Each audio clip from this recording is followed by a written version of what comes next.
O mais importante de tudo é o próprio Senhor. E o que faz tudo é o toque do Senhor. Vamos nos disponer nas mãos dele, vamos suplicar a ele que ele possa nos tocar com o Espírito da sua palavra. Cada um de nós. Eu igual que vocês.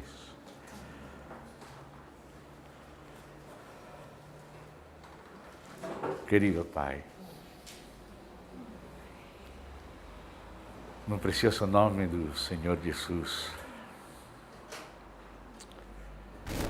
agradecemos a Ti, Senhor. Agradecemos tudo que o Senhor é, tudo que o Senhor fez, tudo que o Senhor nos tem dado.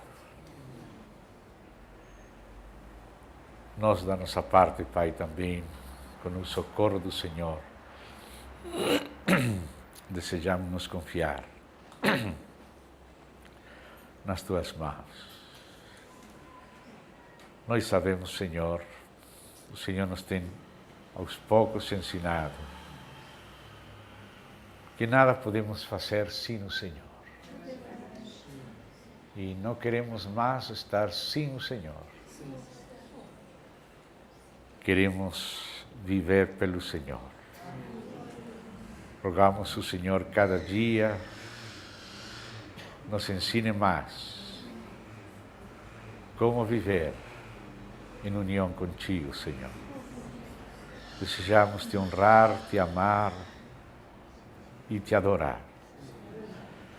Estamos confiando na preciosa obra do Teu Santo Espírito. Nos entregamos nas Tuas mãos, Senhor, confiadamente e alegremente. Confiamos na obra do Senhor. O Senhor seja glorificado. O Senhor possa nos falar e tocar em nosso espírito. Que o Senhor possa gravar conforme o novo pacto em todo o nosso ser, em nosso espírito, em nossa mente, em nosso coração, a impressão de Cristo, a impressão da Sua palavra através do Teu servo Paulo aqui. Que nós possamos ser impressionados no homem interior, marcados pela Tua palavra, para que ela possa nos governar todos os dias da nossa vida. E o Senhor possa ter filhos cada vez mais semelhantes a Teu Filho amado. Nós confiamos a Ti, querido Pai, com gratidão e simplicidade, em nome do Senhor Jesus. Amém. Irmãos, estamos com a Epístola de Paulo aos Efésios aberta no capítulo 5. Estamos aí no verso 22. Aqui começa aquela passagem clássica do matrimônio. É uma palavra muito preciosa. E é uma palavra muito rica e muito profunda. Às vezes pensamos que, como se trata da forma de alguns mandamentos, pensamos que são só mandamentos que aparecem aqui nos finais das cartas de Paulo. Mas lembremos o detalhe. Isso que parecem mandamentos está misturado com revelação também. E não aparece no começo da carta, sino que aparece no final da carta. Ele falou primeiro do propósito eterno de Deus, ele falou da provisão de Deus para esse propósito, do lugar de Cristo e a igreja nesse propósito, e da edificação do corpo. E então, depois, quando falou da nova vida, então apareceram estes mandamentos. Se estes mandamentos fossem lidos isoladamente, se nos capítulos anteriores, Pareceria que estamos lendo a Salomão, estamos lendo os Provérbios, mas realmente estamos lendo uma das epístolas mais ricas. E então não estamos lendo só mandamentos. Aqui, Paulo nos vai falar razões espirituais profundas que nos ajudam a entender tanto o mistério de Cristo e a Igreja, usando o matrimônio, como também nos ajuda a entender o matrimônio, usando o mistério de Cristo e a Igreja. Paulo fala das duas coisas neste capítulo. Ele tem estado falando da Igreja como o corpo de Cristo, Cristo na Igreja, capítulo 1, seu corpo, a plenitude, a cidade, a família, o santuário, o corpo. E agora vai falar da esposa. E depois, no final, vai falar do guerreiro. Ou poderíamos dizer a guerreira. Mas esta guerreira é a esposa. Quando a esposa, é guerreira. Capítulo 5, verso 22.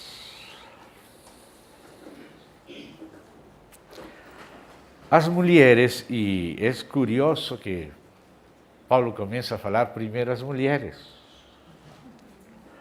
Poderia começar, neste caso, a falar do marido. Mas ele vem falando da igreja. E se os soldados estão bem ajustados com o general, então, quando já fale depois para o general, está falando para todo o batalhão. Então, aqui ele começou falando para os soldados. E os soldados são os irmãos da igreja, representados pelas irmãs. Porque as irmãs são a representação da igreja. As mulheres sejam submissas a seus próprios maridos, como o Senhor. E é interessante que coloca seus próprios maridos como o Senhor. Ou seja, que não está bem passar por cima da autoridade do marido, como se fosse entrar pela janela, sem ter em conta o marido. Não pode você tratar com a mulher sem ter em conta o marido. Nenhum outro homem tem que ter sobre a mulher mais autoridade que o marido. Deus delegou ao marido a autoridade sobre a mulher. Ainda os anciãos da igreja têm que respeitar a autoridade que Deus deu aos maridos. Os anciãos não são os maridos.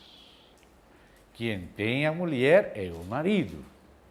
Então, nós não podemos passar por acima do marido, fazer alguma transação por detrás, porque Deus colocou a mulher debaixo da proteção do marido.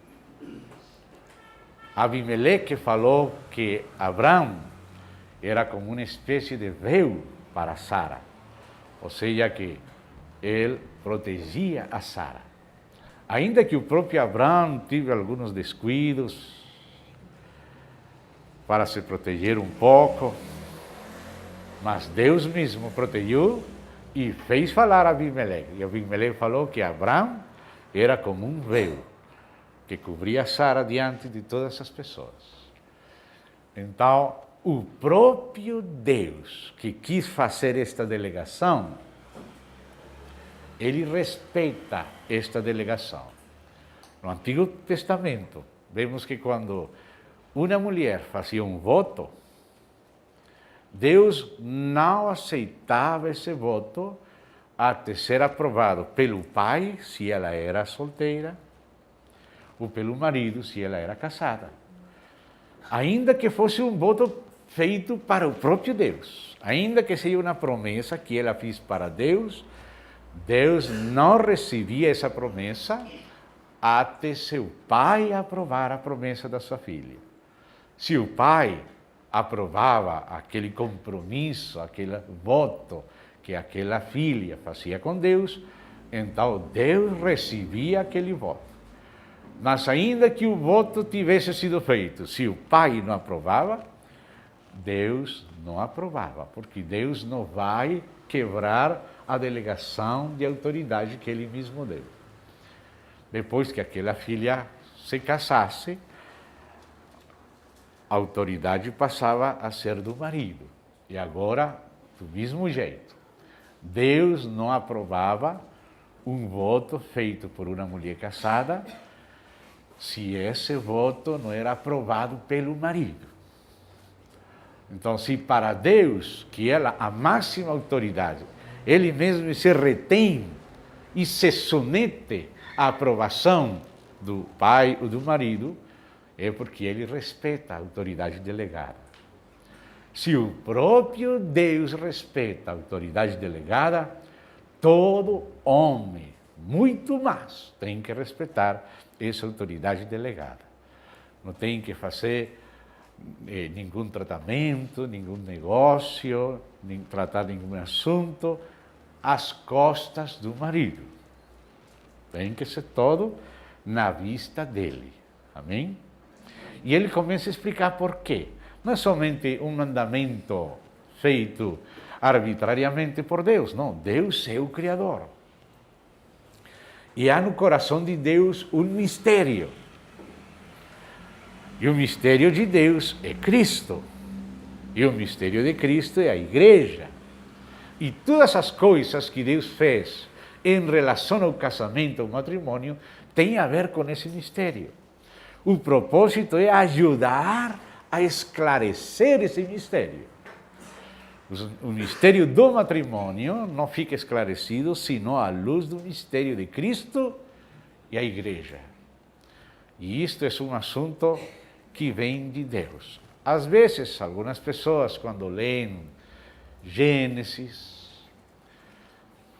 e quando lemos passagens como esta que estamos começando a ler e outros semelhantes, podemos ter a tentação de pensar que este era um assunto meramente cultural, que era um assunto da cultura judaica, mas que as culturas podem mudar, que não tem nada a ver com a natureza, especialmente antropólogos não crentes ou céticos, ou crentes na nova era, em outras coisas, eles pretendem dizer que isto que Deus criou, que nós os cristãos decimos que Deus criou, não é criação de Deus, somente uma ideia cultural, que pode se mudar.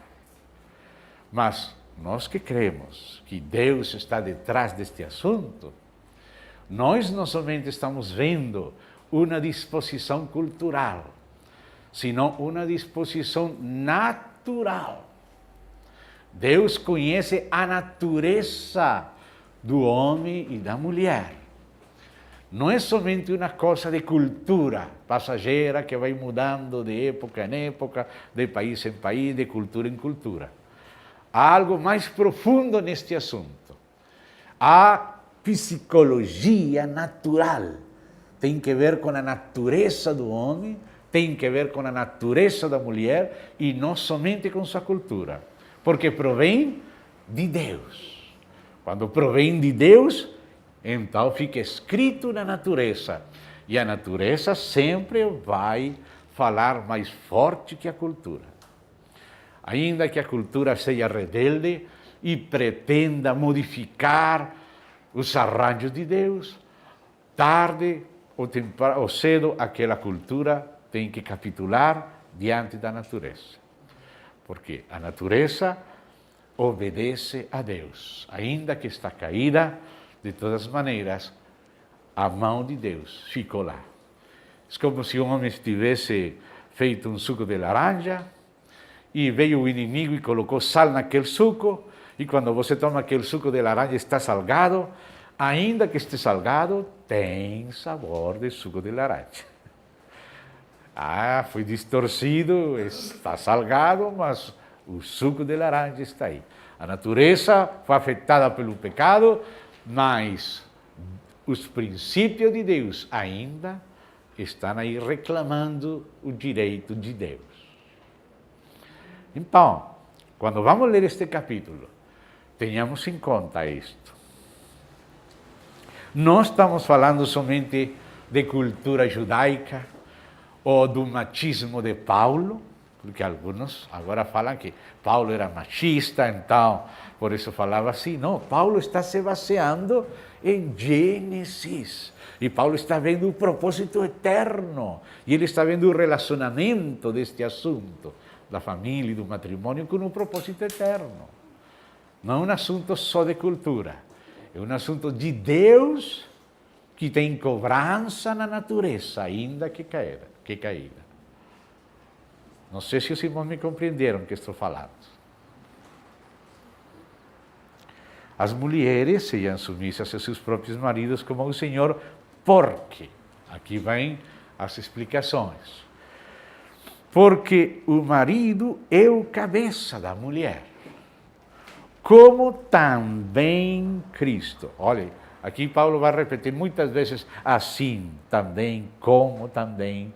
Está equiparando o mistério do matrimônio com o mistério de Cristo e a igreja.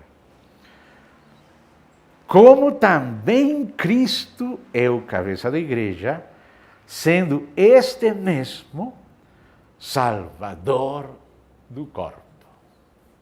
Ou seja, que aqui os maridos temos que aprender de Cristo.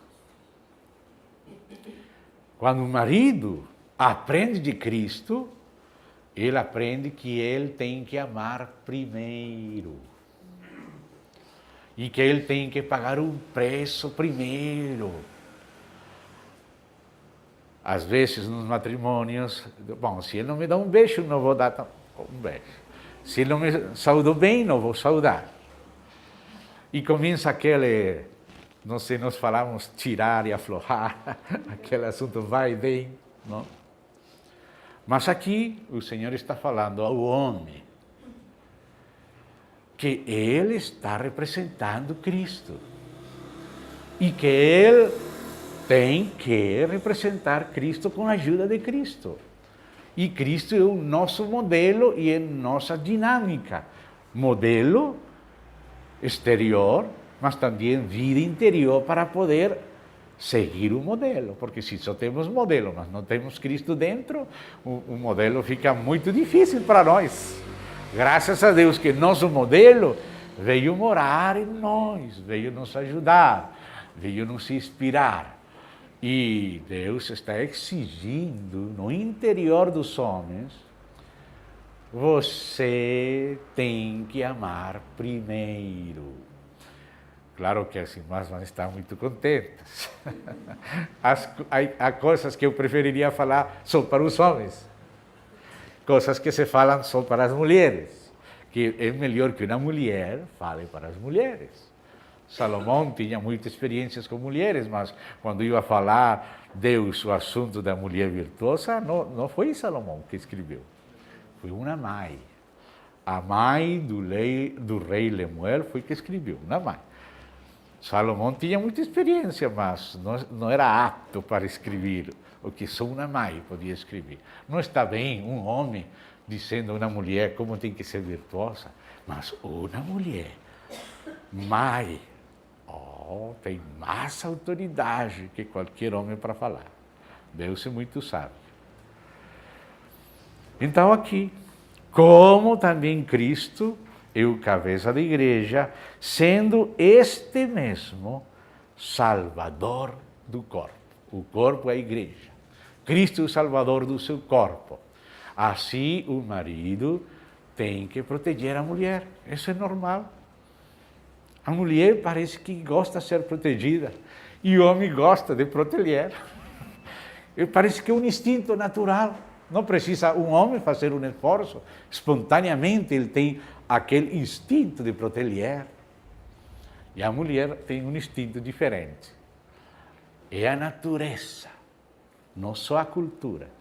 É a natureza, é a criação de Deus. E então diz: como, porém, a igreja, esse como, aí está mostrando como as mulheres têm que aprender da igreja, porque elas representam a igreja e elas têm que aprender da igreja. Como o homem representa Cristo, tem que aprender de Cristo. Como amar a mulher, da maneira como Cristo ama a igreja. De todas maneiras, nós homens, espiritualmente, somos membros do corpo de Cristo, somos também a mulher. Né? Os homens, no físico, espiritualmente, somos o mesmo que as irmãs, porque homens e mulheres que já não há em Cristo, somos a esposa do Cordeiro. E nós sabemos como Ele ama a igreja e como nós, como parte da sua igreja, somos amados.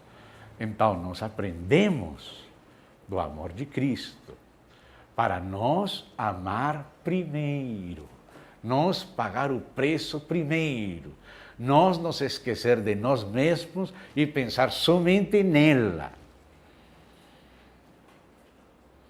É mais difícil para ela fazer isso. Ela vai amar você, vai respeitar você, se você ama ela. Mas você tem que amar a ela primeiro, ainda sem ser bem amado por ela.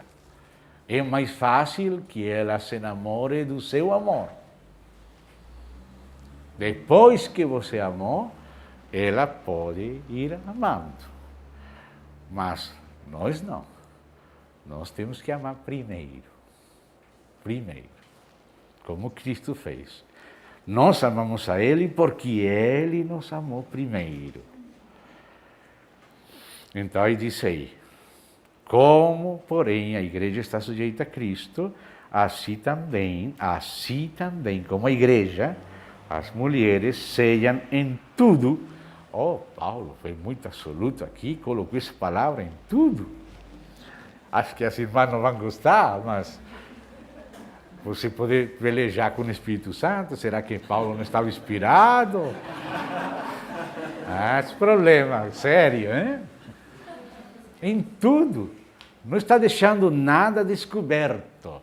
Porque naquilo que você não somete à proteção de Deus, através da autoridade que Deus delegou para lhe proteger, naquilo que você deixa escondido, aí o inimigo pode entrar.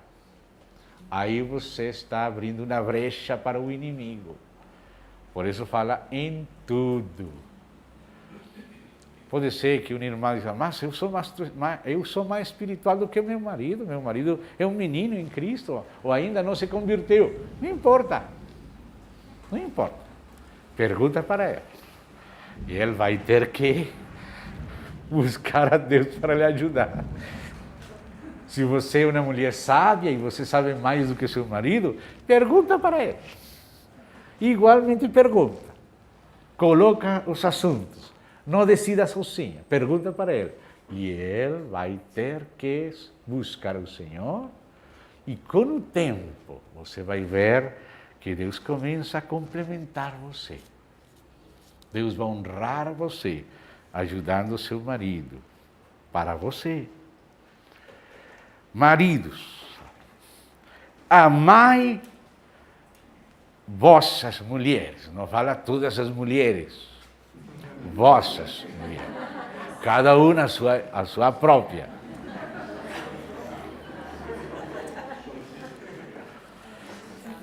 Como também Cristo amou a igreja e a si mesmo se entregou por ela. Ontem lembrávamos esta frase que é importante. Aqui esta frase mostra a corporatividade da redenção. Às vezes temos sido muito individualistas e pessoalistas. Cristo morreu por mim, e isso é verdade. Ele derramou seu sangue para me perdoar, e isso é verdade. Cristo morreu para que eu morresse com ele. Isso também é verdade. Mas aqui está falando uma frase que é corporativa. Esta frase é assim: Cristo amou a igreja. Porque, irmãos, certo que Cristo amou cada um, Mas Ele nos amou a cada um como membros da igreja. Ele que ama a igreja como igreja. Claro que cada um somos amados, mas esse amor nos quer formando parte da igreja.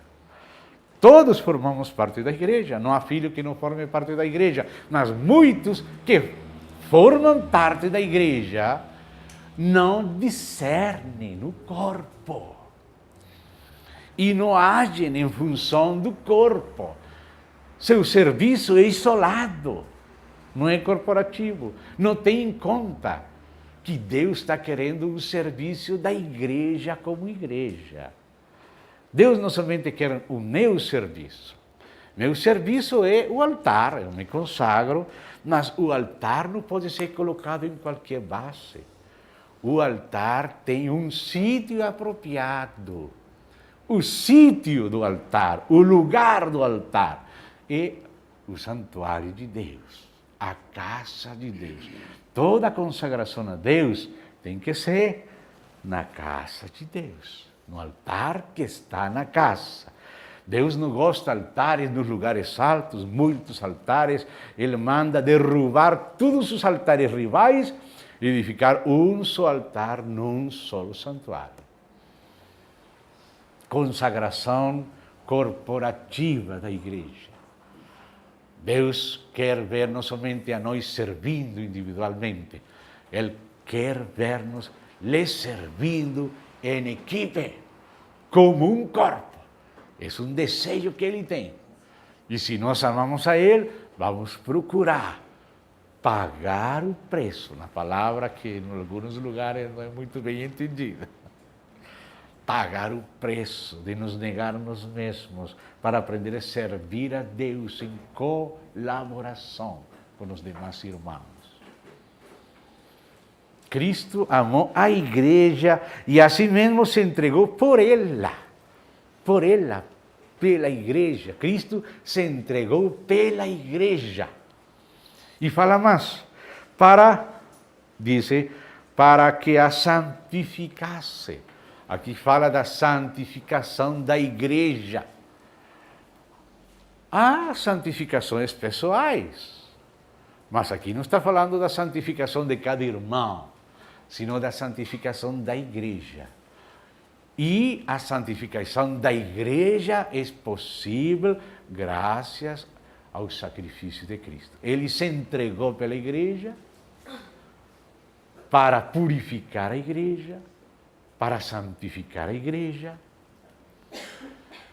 Em Apocalipse temos chamamentos ao arrependimento da igreja. Quizá nós estamos mais acostumados a um arrependimento individual, mas o Senhor quer nos conduzir a um arrependimento eclesiástico.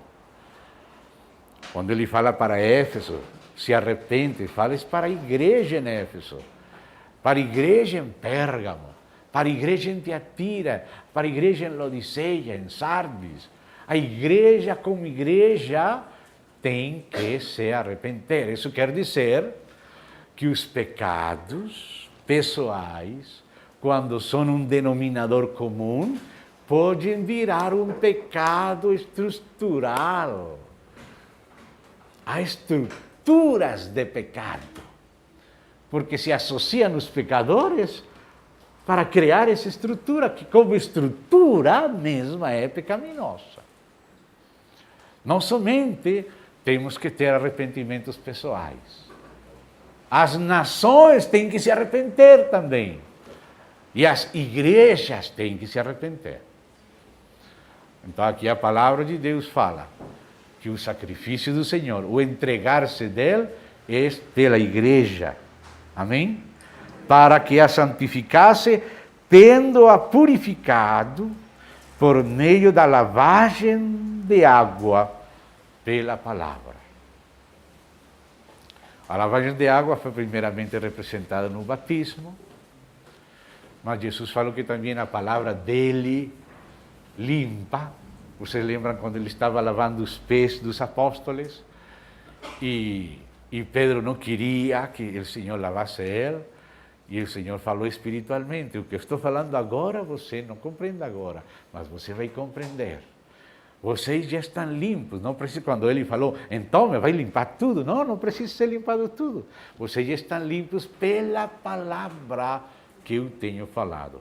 A palavra limpa. E a palavra que aparece aqui como palavra no grego, não é essa palavra logos. Em outros contextos, é logos. Neste caso é rema. Remati, diz aqui. A palavra rema é a palavra viva.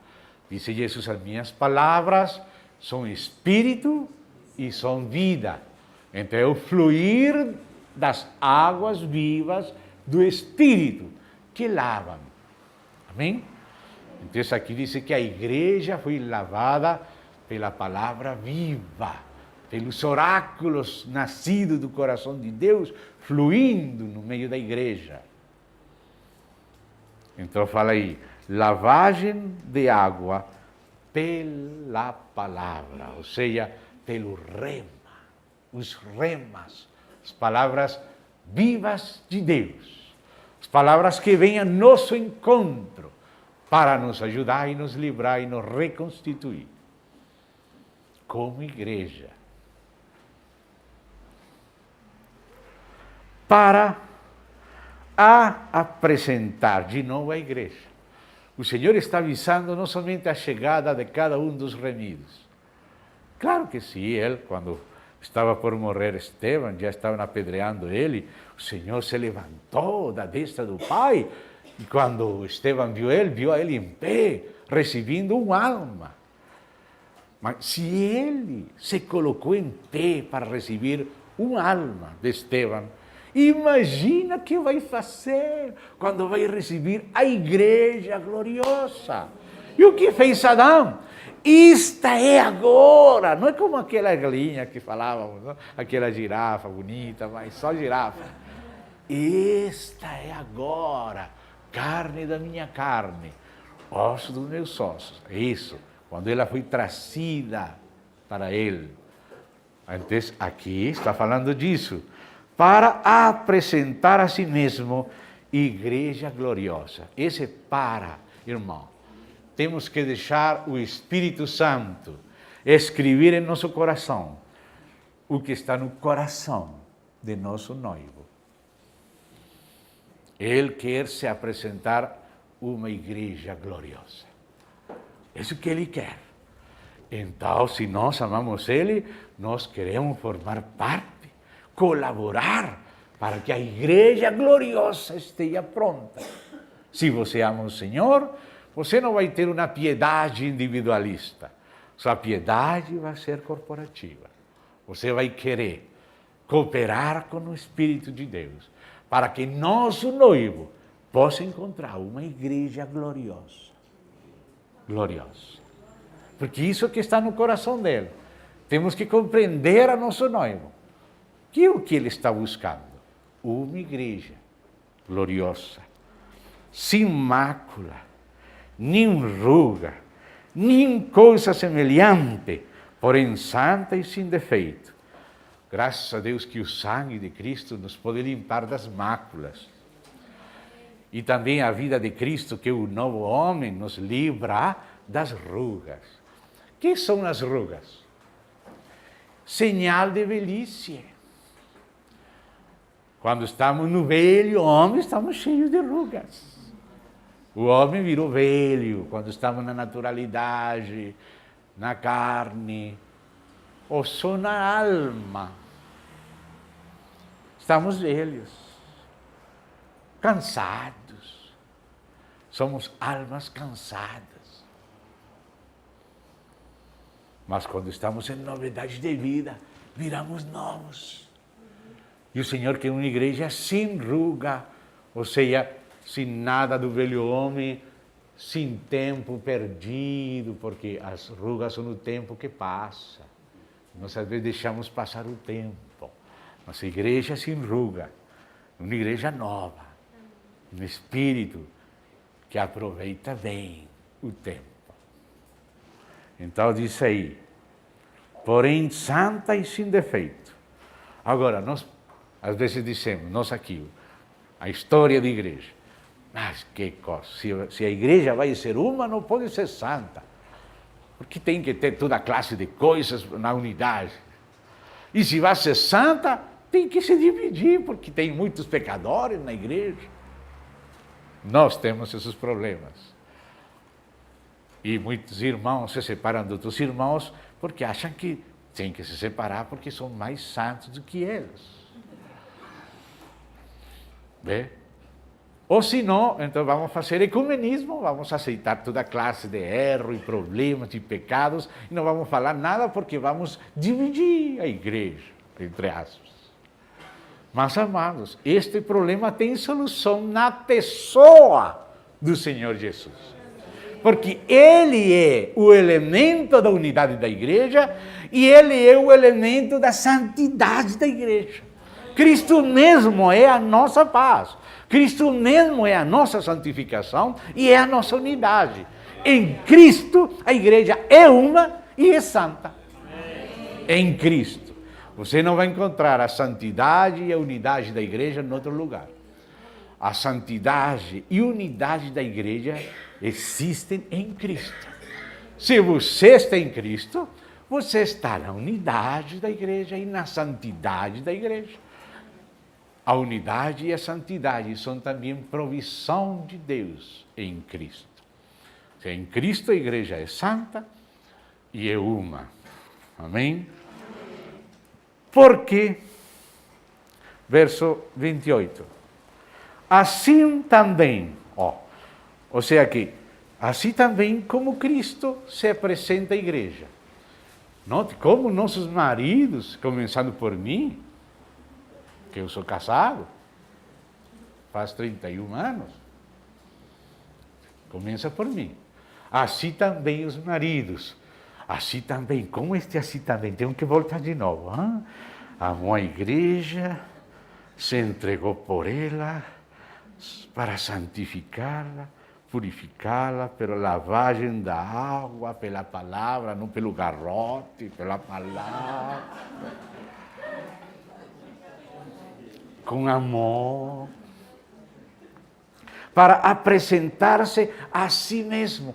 Ele tem que apresentar-se. Ele tem que assumir a responsabilidade da situação dela. Às vezes nós homens esquecemos que Deus disse que a mulher é a glória do homem. A mulher é a glória do homem. Que classe de sofrimento e de vida estamos dando para ela? Quando a gente vê ela, será que nos encontra gloriosos ou nos encontra uns pícaros, perversos? Ele é a glória do homem. Então diz aqui isso. Se apresentar a si mesmo. Não é que ela sozinha se apresenta. Ele tem que trabalhar. Ele tem que investir para poder ele apresentar. Uma vez estava falando com um casal velhinho, já bem velhinhos.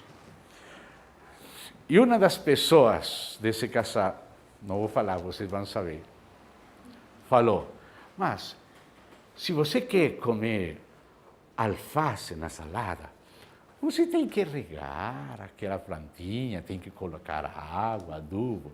Quem falou isso? Ele ou ela? Você que acha? Ela.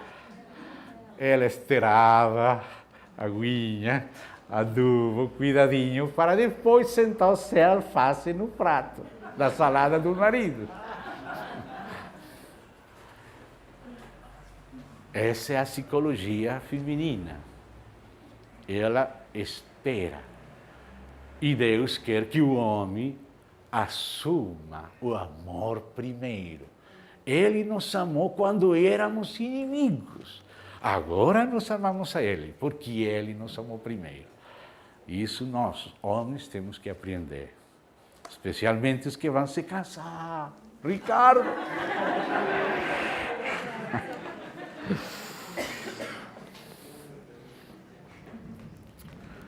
Assim também, oh meu Deus, assim, não podemos passar estas palavras rápido. Assim também os maridos devem amar as suas mulheres como a seus próprios corpos. Quem ama a sua esposa, a si mesmo se ama. Porque ninguém jamais odiou a sua própria carne. Por que Paulo está falando isto? Em outras traduções diz aborreceu. Aqui fala odiou. Porque às vezes os homens aborrecem mesmo. Aborrecem. Não sabem suportar. Não sabem se colocar no lugar dela e compreender a fragilidade própria dela. Mas Paulo diz, ninguém jamais odiou seu próprio corpo, sua própria carne. Antes, a alimenta e dela cuida. Agora, nesta sociedade moderna, são muitas delas que alimentam eles. Mas isso não é normal. Pode virar normal agora, nestes tempos, mas não é o normal de Deus. Ele que alimenta e cuida. Ele alimenta a ela e cuida. Hoje muitos casais começam sem obedecer a palavra. O Senhor disse, deixará seu pai e sua mãe, se juntará a sua mulher. Deixará. Muitos não deixam. Não, ficam debaixo do colo da mãe. Como chamam vocês aqui? Da saia da mãe. Aqui o Senhor fala claro. Porque somos membros do seu corpo. A alimenta e dela cuida, como também Cristo faz com a igreja. Por quê? Porque somos membros do seu corpo. Por isso, somos membros dele. Ele nos cuida porque somos braços dele, a perna dele, os olhos dele, a narina dele. Nós somos seu corpo. Alguns manuscritos acrescentam uma frase aqui no verso 30. Diz, carne da sua carne e osso dos seus ossos. Mas como não são todos os manuscritos, são alguns poucos e tardios, então parece que foi acrescentado por algum escriba. Por isso, nas edições críticas, aparece entre parênteses quadrados ou não aparece. Aqui não aparece. Mas é bom saber que existem aqueles manuscritos que acrescentam essa frasezinha, como se fosse uma explicação escribá. Por que este cuidado? Porque somos membros. Por que o homem tem que cuidar da sua mulher? Porque ela é seu próprio corpo. Ela é a sua própria costela. Não pensar que ela não existe e pensar só em nós, e nós primeiro. Temos que pensar em ela e ela primeiro. E isso se tem que aprender com Cristo. Porque nós não estamos acostumados, nós queremos ser primeiro. Eu me sento, ela tem que servir, não? Mas o Senhor nos ensina que é o contrário. Claro que ela vai fazer isso também. É algo mútuo, mas o homem tem que começar. Eis porque, note isso, ele vem falando de Cristo e da igreja e explica por que Deus fez o homem e a mulher como fez no começo. Note, no verso 29 está falando da igreja. Diz, como também Cristo o faz com a igreja. Cristo alimenta e cuida a igreja. Cristo alimenta e cuida a igreja. Por quê? Porque somos membros do seu corpo. Eis por quê. Isso, o porquê. Por que Deus fez o homem como fez? Por que fez a mulher como fez? Por que foi que Adão teve que ter um sono, como Cristo morreu na cruz, esse foi seu sono? E aquela lança veio no costado de Cristo, e saiu sangue e água, e agora tem igreja graças a esse sangue. Assim Adão, que era a figura de Cristo, também teve o seu sono, e também foi ferido na costela e tiraram uma costela dele. E com a costela lhe fizeram uma ajuda idônea. Essa é a figura. Por que isso Deus fez dessa maneira?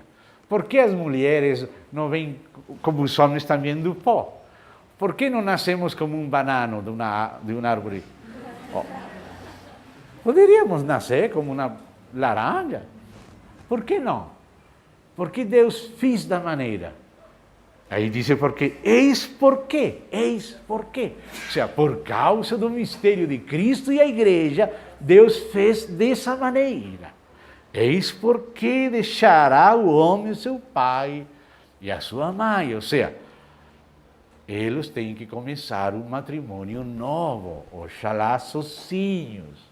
Os pais e as mães têm que aprender a respeitar, não colocar muito a narina dentro do novo casal. Os pais e as mães têm que respeitar, têm que permitir eles se formar, se adaptar. O irmão Washmani falava que o matrimônio era como como sapatos velhos. Mientras mais velhos, melhor. Fica mais acomodado o pé. Diz que assim é o matrimônio. Quanto mais